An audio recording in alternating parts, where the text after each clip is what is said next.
हमारी टीम्स के हार्डवर्क से और आप सभी के सहयोग से नई Delhi G20 leaders summit declaration पर सहमति बनी है। This is a big deal. This is a real big deal. I want to thank you, Mr. Prime Minister. One Earth, one family, one future. That's the focus of this G20 summit. We commit to invest alongside with you on this road, and this is a very important project from Asia. G20 Bharat ਨੇ Delhi declaration ਨਾਲ ਵੱਡੀ ਕੂਟਨੀਤਿਕ ਜਿੱਤ ਹਾਸਲ ਕੀਤੀ ਹੈ। ਕਈ ਦਿਨਾਂ ਦੀਆਂ ਅਟਕਲਾਂ ਤੋਂ ਬਾਅਦ G20 ਸ਼ਿਖਰ ਸੰਮੇਲਨ ਵਿੱਚ ਇੱਕ ਸਹਿਮਤੀ ਬਣ ਗਈ ਅਤੇ ਸ਼ਨੀਵਾਰ ਨੂੰ ਨਵੀਂ ਦਿੱਲੀ ਡਿਕਲੇਰੇਸ਼ਨ ਨੂੰ ਅਪਣਾਇਆ ਗਿਆ। ਡਿਕਲੇਰੇਸ਼ਨ ਦੇ ਸਾਰੇ 83 ਪੈਰਿਆਂ ਨੂੰ 100% ਸਹਿਮਤੀ ਨਾਲ ਪਾਸ ਕੀਤਾ ਗਿਆ ਹੈ। ਇਸ ਡਿਕਲੇਰੇਸ਼ਨ ਨੂੰ ਅਪਣਾਉਣ ਦਾ ਐਲਾਨ ਪ੍ਰਧਾਨ ਮੰਤਰੀ ਨਰਿੰਦਰ ਮੋਦੀ ਦੁਆਰਾ ਕੀਤਾ ਗਿਆ ਸੀ, ਜਿਸ ਦੇ ਤੁਰੰਤ ਬਾਅਦ ਪ੍ਰਤੀਕਰਮ ਆਣੇ ਸ਼ੁਰੂ ਹੋ ਗਏ ਸੀ। ਉਹਨਾਂ ਕਿਹਾ ਕਿ ਮੈਨੂੰ ਚੰਗੀ ਖਬਰ ਮਿਲੀ ਹੈ। ਸਾਡੀ ਟੀਮ ਦੀ ਸਖਤ ਮਿਹਨਤ ਕਾਰਨ ਨਵੀਂ ਦਿੱਲੀ G20 ਨੇਤਾਵਾਂ ਦੇ ਸ਼ਿਖਰ ਸੰਮੇਲਨ ਐਲਾਨਨਾਮੇ ਤੇ ਸਹਿਮਤੀ ਬਣੀ ਹੈ। ਮੇਰਾ ਪ੍ਰਸਤਾਵ ਇਸ ਲੀਡਰਸ਼ਿਪ ਘੋਸ਼ਣਾ ਪੱਤਰ ਨੂੰ ਅਪਣਾਉਣ ਦਾ ਹੈ। ਮੈਂ ਇਸ ਘੋਸ਼ਣਾ ਪੱਤਰ ਨੂੰ ਅਪਣਾਉਣ ਦਾ ਐਲਾਨ ਕਰਦਾ ਹਾਂ। सबका साथ की भावना से ही भारत ने प्रस्ताव रखा था कि अफ्रीकन यूनियन को G20 की स्थायी सदस्यता दी जाए। मेरा विश्वास है कि इस प्रस्ताव पर हम सबकी सहमति है। आप सबकी सहमति से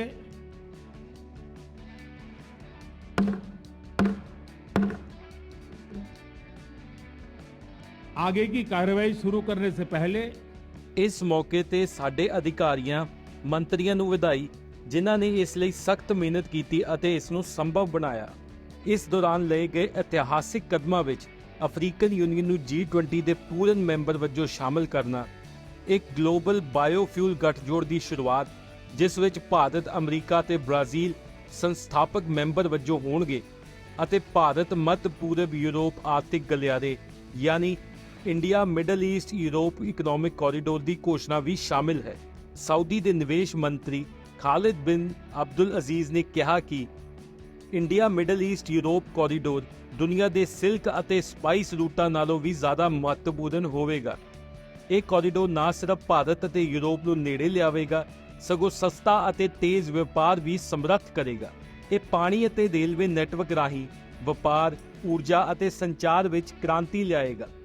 ਇਸ ਨਾਲ ਭਾਰਤ ਅਤੇ ਯੂਰਪ ਵਿਚਕਾਰ ਵਪਾਰ ਅੰਦਾਜ਼ਨ 40% ਦੀ ਤੇਜ਼ੀ ਨਾਲ ਹੋਵੇਗਾ। ਭਾਰਤ ਇਸ ਕੋਰੀਡੋਰ ਦੇ ਕੇਂਦਰ ਵਿੱਚ ਹੋਵੇਗਾ, ਜੋ ਇਸ ਨੂੰ ਯੂਰਪ ਅਤੇ ਮੱਧ ਪੂਰਬ ਨਾਲ ਜੋੜਦਾ ਹੈ।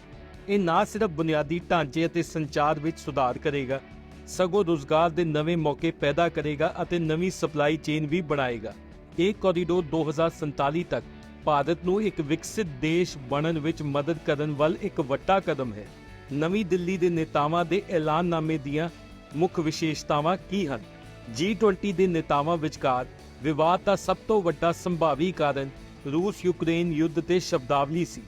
G20 ਘੋਸ਼ਣਾ ਪੱਤਰ ਵਿੱਚ ਯੂਕਰੇਨ ਉੱਤੇ ਰੂਸੀ ਹਮਲੇ ਦਾ ਜ਼ਿਕਰ ਕਰਨ ਤੋਂ ਪਰਹੇਜ਼ ਕੀਤਾ ਗਿਆ ਅਤੇ ਸਾਰੇ ਰਾਜਾਂ ਨੂੰ ਇੱਕ ਦੂਜੇ ਦੀ ਖੇਤਰੀ ਅਖੰਡਤਾ ਅਤੇ ਪ੍ਰਭੂਸੱਤਾ ਦਾ ਸਨਮਾਨ ਕਰਨ ਦੇ ਸਿਧਾਂਤ ਦੀ ਪਾਲਣਾ ਕਰਨ ਦੀ ਅਪੀਲ ਕੀਤੀ ਗਈ। ਨਵੀਂ ਦਿੱਲੀ ਡਿਕਲੇਰੇਸ਼ਨ ਵਿੱਚ G20 ਮੈਂਬਰ ਦੇਸ਼ਾਂ ਨੂੰ ਯਾਦ ਕਰਵਾਇਆ ਗਿਆ ਕਿ ਸਾਰੇ ਰਾਜਾਂ ਨੂੰ ਸੰਯੁਕਤ ਰਾਸ਼ਟਰ ਚਾਰਟਰ ਦੇ ਉਦੇਸ਼ਾਂ ਅਤੇ ਸਿਧਾਂਤਾਂ ਦੇ ਨਾਲ ਪੂਰੀ ਤਰ੍ਹਾਂ ਕੰਮ ਕਰਨ ਦੀ ਲੋੜ ਹੈ ਅਤੇ ਇਸ ਦੇ ਨਾਲ ਹੀ ਯੂਕਰੇਨ ਵਿੱਚ ਵਿਆਪਕ ਨਿਆਂਪੂਰਨ ਅਤੇ ਸ਼ਾਂਤੀ ਦੀ ਮੰਗ ਵੀ ਕੀਤੀ ਗਈ। ਮੈਂਬਰ ਦੇਸ਼ਾਂ ਨੂੰ ਖੇਤਰੀ ਗ੍ਰਹਿਣ ਕਰਨ ਲਈ ਧਮਕੀ ਜਾਂ ਤਾਕਤ ਦੀ ਵਰਤੋਂ ਤੋਂ ਬਚਣ ਸੰਬੰਧੀ ਵੀ ਯਾਦ ਦਿਵਾਇਆ ਗਿਆ। ਯੂਕਰੇਨ ਯੁੱਧ ਤੇ ਬਾਲੀ ਡਿਕਲੇਰੇਸ਼ਨ ਤੋਂ ਦਿੱਲੀ ਡਿਕਲੇਰੇਸ਼ਨ ਵਿੱਚ ਭਾਸ਼ਾ ਦੀ ਤਬਦੀਲੀ ਸੰਬੰਧੀ ਵੇਰਵਾ ਦਿੰਦੇ ਹੋਏ ਵਿਦੇਸ਼ ਮੰਤਰੀ ਜੈ ਸ਼ੰਕਰ ਨੇ ਕਿਹਾ ਕਿ ਬਾਲੀ ਸੀ, ਨਵੀਂ ਦਿੱਲੀ ਡਿਕਲੇਰੇਸ਼ਨ ਹੈ। ਬਾਲੀ 1 ਸਾਲ ਪਹਿਲਾਂ ਸੀ, ਸਥਿਤੀ ਵੱਖਰੀ ਸੀ। ਉਸ ਤੋਂ ਬਾਅਦ ਬਹੁਤ ਸਾਰੀਆਂ ਚੀਜ਼ਾਂ ਬਦਲ ਚੁੱਕੀਆਂ ਹਨ, ਬਹੁਤ ਸਾਰੀਆਂ ਚੀਜ਼ਾਂ ਵਾਪਰੀਆਂ ਹਨ। With regard to the to the comparison with the Bali declaration, I would only say Bali was Bali and New Delhi is New Delhi. I mean, Bali was a year ago. The context, the situation was different. Many things have happened since then, and in fact, if you see in the geopolitical segment of the leaders' declaration, there are in totality 8 paragraphs, 7 of which actually focus on the Ukraine issue, and many of them highlight problems which are of great contemporary significance. I mean, including the efforts of the Istanbul agreements, the concerns about unimpeded deliveries of grain, foodstuff, and fertilizers, the issues of attacks on the relevant infrastructure. So I think it's, one should not have a theological view of this. I think the New Delhi Declaration responds to the situation and concerns as it is today, just as the Bali Declaration did in a situation which was there a year ago. ਇਸ ਸਾਲ ਦਾ ਸ਼ਿਖਰ ਸੰਮੇਲਨ ਜਲਵਾਯੂ ਮੁੱਦਿਆਂ ਤੇ ਕੇਂਦਰਿਤ ਸੀ ਅਤੇ 9 ਸਤੰਬਰ ਨੂੰ sustainable future ਲਈ ਗ੍ਰੀਨ ਡਿਵੈਲਪਮੈਂਟ ਪੈਕਟ ਤੇ ਹਸਤਾਖਰ ਕੀਤੇ ਗਏ। ਇਹ ਇੱਕ ਵੱਡਾ ਇਤਿਹਾਸਿਕ ਕਦਮ ਸੀ। ਇਸ ਪੈਕਟ ਦੇ ਮੁੱਖ ਉਦੇਸ਼ ਹਨ ਕਿ ਇਹ ਪੈਕਟ ਮਜ਼ਬੂਤ, ਸੰਤੁਲਿਤ ਅਤੇ ਸਮਾਵੇਸ਼ੀ ਯਾਨੀ ਇਨਕਲੂਸਿਵ ਵਿਕਾਸ ਨੂੰ ਸਮਰੱਥ ਬਣਾਉਣ ਅਤੇ ਜਲਵਾਯੂ ਉਦੇਸ਼ਾਂ ਨੂੰ ਪ੍ਰਾਪਤ ਕਰਨ ਦੇ ਸਾਧਨ ਵਜੋਂ ਕਲੀਨ, ਕਿਫਾਇਤੀ ਅਤੇ ਸੰਮਿਲਿਤ ਊਰਜਾ ਤਬਦੀਲੀਆਂ ਨੂੰ ਤੇਜ਼ ਕਰਨ ਲਈ ਵਚਨਬੱਧ ਹੈ।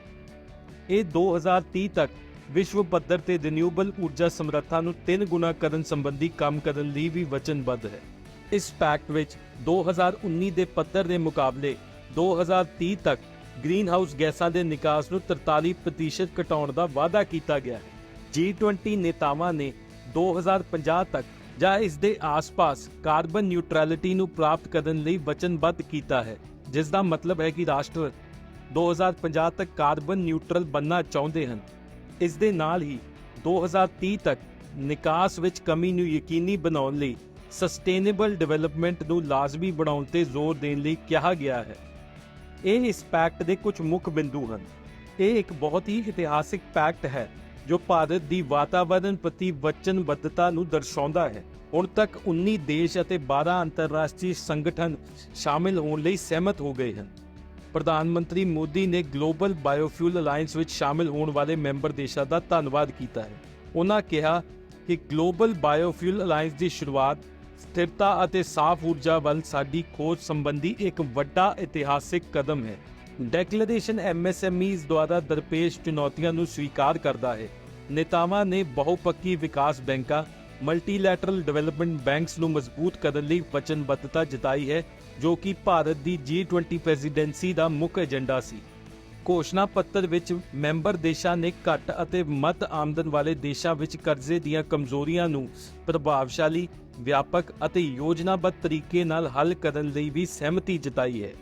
ਇਸ ਡੈਕਲੇਰੇਸ਼ਨ ਵਿੱਚ ਨੇਤਾਵਾਂ ਨੇ ਅੱਤਵਾਦ ਦੇ ਸਾਰੇ ਰੂਪਾਂ ਦੀ ਵੀ ਨਿੰਦਾ ਕੀਤੀ ਹੈ ਅਤੇ ਵਿੱਤੀ ਐਕਸ਼ਨ ਟਾਸਕ ਫੋਰਸ FATF ਅਤੇ FATF ਸ਼ੈਲੀ ਦੀਆਂ ਖੇਤਰੀ ਸੰਸਥਾਵਾਂ ਦੀਆਂ ਲੋੜਾਂ ਨੂੰ ਪੂਰਾ ਕਰਨ ਲਈ ਵਚਨਬੱਧਤਾ ਪ੍ਰਗਟਾਈ ਹੈ। ਭਾਰਤ ਦੀ ਵੱਡੀ ਕੂਟਨੀਤਿਕ ਸਫਲਤਾ। ਗੱਲਬਾਤ ਦੇ ਵਿਚਕਾਰ G20 ਨੇਤਾਵਾਂ ਦੁਆਰਾ ਜਾਰੀ ਕੀਤੀ ਗਈ ਸੰਯੁਕਤ ਸਟੇਟਮੈਂਟ ਨੇ ਇੱਕ ਮਹੱਤਵਪੂਰਨ ਕੂਟਨੀਤਿਕ ਸਫਲਤਾ ਦੀ ਨਿਸ਼ਾਨਦੇਹੀ ਕੀਤੀ ਹੈ। ਇਸ ਨੇ ਰਾਜਾਂ ਦੀ ਖੇਤਰੀ ਪ੍ਰਾਪਤੀ ਲਈ ਤਾਕਤ ਦੀ ਵਰਤੋਂ ਤੋਂ ਬਚਣ ਲਈ ਵਚਨਬੱਧਤਾ ਨੂੰ ਰੇਖਾਂਕਿਤ ਕੀਤਾ ਅਤੇ ਪਰਮਾਣੂ ਹਥਿਆਰਾਂ ਦੀ ਵਰਤੋਂ ਜਾਂ ਧਮਕੀ ਨੂੰ ਅਸਵੀਕਾਰਯੋਗ ਦੱਸਿਆ। ਸਰਕਾਰ ਨੇ ਦੱਸਿਆ ਕਿ ਘੋਸ਼ਣਾ ਪੱਤਰ ਦੇ ਸਾਰੇ 83 ਪੈਰੇ ਸਰਬਸੰਮਤੀ ਨਾਲ ਅਪਣਾਏ ਗਏ ਹਨ। ਭਾਰਤ ਦੀ G20 ਪ੍ਰੈਜ਼ੀਡੈਂਸੀ ਦਾ ਥੀਮ ਵਨ ਅਰਥ, ਵਨ ਫੈਮਿਲੀ, ਵਨ ਫਿਊਚਰ ਸੀ। ਭਾਰਤ ਦੀ G20 ਪ੍ਰਧਾਨਗੀ ਦੇ ਮਹੱਤਵਪੂਰਨ ਨਤੀਜਿਆਂ ਵਿੱਚੋਂ ਇੱਕ ਅਫਰੀਕੀ ਸੰਘ ਦਾ G20 ਵਿੱਚ ਸਥਾਈ ਮੈਂਬਰ ਵਜੋਂ ਸ਼ਾਮਿਲ ਹੋਣਾ ਸੀ, ਜੋ ਵਿਸ਼ਵ ਕੂਟਨੀਤੀ ਵਿੱਚ ਇੱਕ ਮੀਲ ਪੱਥਰ ਨੂੰ ਦਰਸਾਉਂਦਾ ਹੈ। ਅਫਰੀਕਨ ਯੂਨੀਅਨ ਬਲਾਕ ਦਾ ਸਥਾਈ ਮੈਂਬਰ ਬਣ ਗਿਆ ਹੈ। 1999 ਵਿੱਚ ਬਲਾਕ ਦੇ ਗਠਨ ਤੋਂ ਬਾਅਦ ਇਹ ਪਹਿਲੀ ਵਾਰ ਹੈ ਜਦੋਂ ਕੋਈ ਨਵਾਂ ਮੈਂਬਰ ਸਮੂਹ ਵਿੱਚ ਸ਼ਾਮਿਲ ਕੀਤਾ ਗਿਆ ਹੈ। ਇਸ ਨਾਲ ਭਾਰਤ ਗਲੋਬਲ ਸਾਊਥ ਦਾ ਲੀਡਰ ਵਜੋਂ ਸਾਹਮਣੇ ਆਇਆ ਹੈ। G20 ਵੱਲੋਂ ਨਵੀਂ ਦਿੱਲੀ ਲੀਡਰਸ਼ਿਪ ਸਮਿਟ ਘੋਸ਼ਣਾ ਪੱਤਰ ਨੂੰ 100% ਸਹਿਮਤੀ ਨਾਲ ਅਪਣਾਇਆ ਜਾਣਾ ਵਿਸ਼ਵ ਦੇ ਸਭ ਤੋਂ ਸ਼ਕਤੀਸ਼ਾਲੀ ਰਾਸ਼ਟਰਾਂ ਦੀ ਬੈਠਕ ਦੌਰਾਨ ਭਾਰਤ ਦੀ ਇੱਕ ਵੱਡੀ ਕੂਟਨੀਤਿਕ ਸਫਲਤਾ ਨੂੰ ਦਰਸਾਉਂਦਾ ਹੈ।